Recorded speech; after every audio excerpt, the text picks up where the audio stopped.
If fatherhood's a major problem, who do they find as role models? It hurts kids. Where are the fathers? I'm like, mama, send that boy to go stay with his daddy. Possessions or whatever. Yeah. Vindictive and bitter with the dad, that they'd rather their son fail than have the father in a child's life. I mean, where do you think some of the problem stems? I mean, we talked about fatherhood at the very beginning. Do you think fatherhood is a major problem in that area? Yeah, Albany? yeah, absolutely. The lack of true male presence is probably one of the bigger issues. In order to be a man, you have to see a man. That's it. And people will try to say, oh, well, my mom, raised me by herself, and I was a good man. I said, if your mom raised you by yourself and you became a good man, it's because you was on a football team, you had a gym coach somewhere, you had male presence in your life. Your mom wasn't the sole person raising you completely, and you never ran into any other men that had any impact on you. And no, absolutely not. And moms will be honest about that. But I'm like, just do not sit here and tell me that your mom never put you on a football team, never let you play basketball, you never had a male teacher anywhere, you never had no male presence at all, and you became a great person. I believe you have to have that balance. Any single moms that have raised good men is because they put them around good men too. Yeah, they might have done it by themselves, but they also put them on football teams. A lot of single moms will make sure their kids are in sports. They will make sure their kids have some type of male around them, good moms anyway, to make sure that they become something successful. Because most moms who refuse to put put men around their sons usually end up some gangbanger, etc. Like I guarantee it, and I've seen it, and I can say this because I've worked with children for so long. I can guarantee that's what's happening, like every time. And again, some parents, they don't want to parent. They don't want to be a parent. They're just having sex and having kids and don't want to parent. Some people try to use us as a second parent, and so they don't have to do nothing. Granted, I try to, do what I can with their sons, but it's hard because I need your assistance, mom. Like, I really need your help, with him. You can't just throw him off to me because the program's free. You can't just throw him off to me. But, coming now in March, we will have rules for parents. And as much as I don't want to, we will kick some children out of the program because of their parents.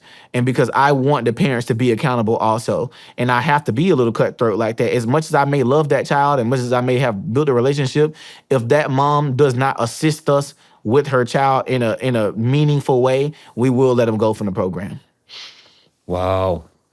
I mean, so with the lack of fathers, where are the fathers? Where are they at? What are they doing? Let's get into the realness. We got a lot of moms also that have fathers that do want to be dads, but they are so vindictive and bitter with the dad that they'd rather their son fail than have the father in a child's life. Are you serious? I'm dead serious.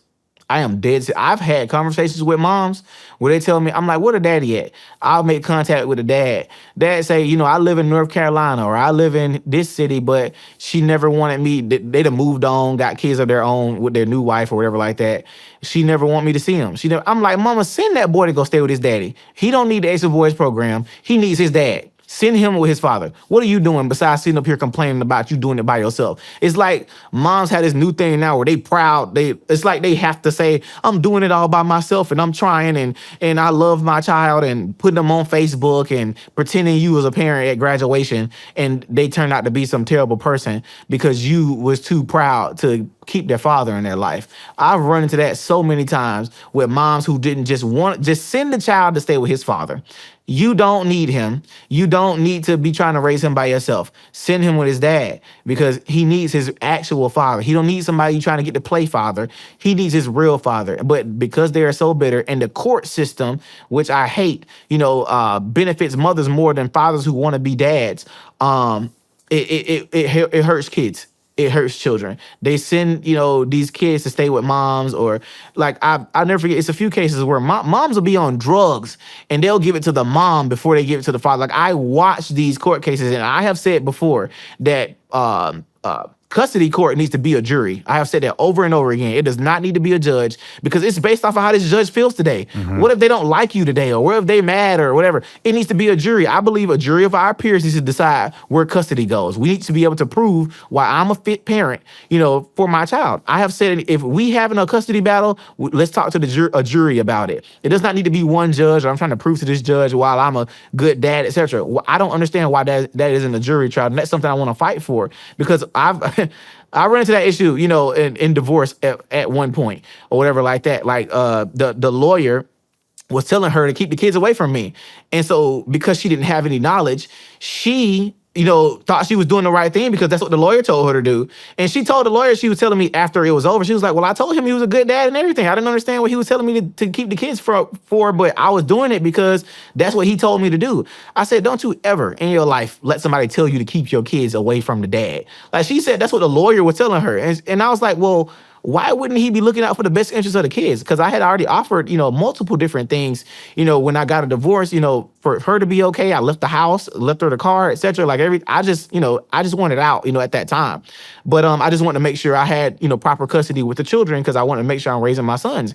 And he was telling her to try to get full custody, etc., etc. And so, of course, we ended up working it out privately or whatever like that. And we eventually, worked out our own custody agreement or whatever like that. But I'm just like, man, imagine if I wasn't able to afford a lawyer. Or imagine if I wasn't able to afford, these different incentives for her, etc. like that. The regular guy get railroaded and can't see his kids for no reason. No matter what happens in a marriage, etc., etc. If both parents are fit, both parents should be able to see their kids at an equal amount of time. It shouldn't be, oh, well, you can't see them because this is what the judge decided. Like, that's insane. So it's a little delicate line to walk. So who are these kids? Who do they look up to then? If fatherhood's a major problem, who do they find as role models?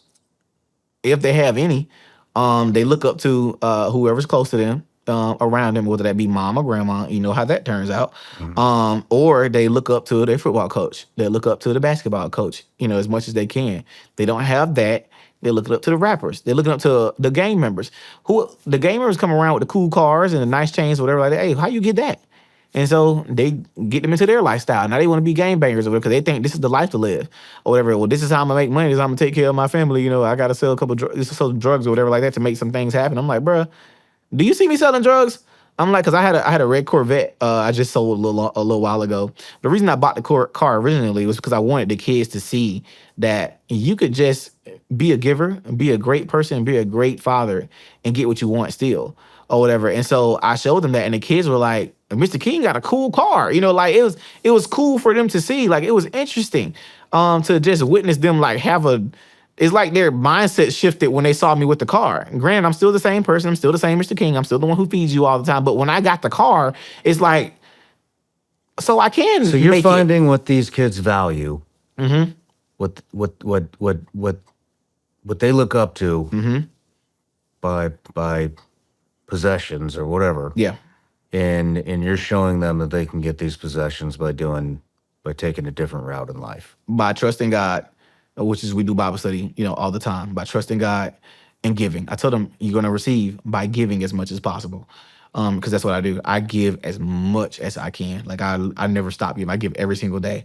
But that's how I keep receiving. So I keep telling people, I'm like, how are you so blessed? Because I give. I give as much as I can. Like I never stop giving. I just help random people. I sometimes have to stop myself. Like I'll help anybody who needs it. And that's important to me. But yeah, that's how I figure out, what the kids love. They look up to people. They look up to possessions. Unfortunately, that was for the older kids. And now the younger kids that I'm about to start working with, they're not really interested in possessions at the moment because they're just living life. They're just alive. They're not like, oh, I need to have a cool car to look cool or whatever. They just elementary school young kids. But teenagers, all they care about is the scat packs and the cool cars and this and that. That's all they care about. It's literally, that's all they talk about coming in there. Oh, I seen the scat pack yesterday, y'all. It was cool. It's purple. Or whatever. Like they come in there talking about that or some NBA young boy or some beef. They got some rappers they saw on YouTube or some streamers or whatever like that. That's all they talk about, the teenagers. But the young kids. No matter where you're watching Shawn Ryan Show from, if you get anything out of this, please like, comment, subscribe, and most importantly, share this everywhere you possibly can. And if you're feeling extra generous, please leave us a review on Apple and Spotify podcasts.